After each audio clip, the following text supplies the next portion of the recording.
নমস্কাৰ। ইতিমধ্যে যোৱাকালি DLED প্ৰি এণ্ট্ৰি টেষ্ট 2026 অনুষ্ঠিত হৈ গ'ল। গতিকে যোৱাকালি অনুষ্ঠিত হোৱা এই পেপাৰখনৰ 85টা কুৱেশ্যনছ আজি মই আপোনালোকৰ কাৰণে লৈ আহিছোঁ আৰু ইয়াৰ সঠিক উত্তৰসমূহ দিবলৈ চেষ্টা কৰিছোঁ।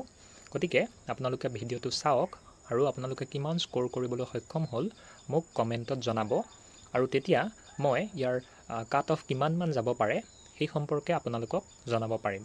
এতিয়া বলকচোন আমি কুৱেশ্যনসমূহৰ মাজলৈ যাওঁ।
গতিকে এইখিনি আছিল 85টা কুৱেশ্যনছ যিখিনি DLED প্ৰি এণ্ট্ৰি টেষ্ট 2026 যিটো যোৱাকালি অনুষ্ঠিত হৈছিল তাত আহিছিল।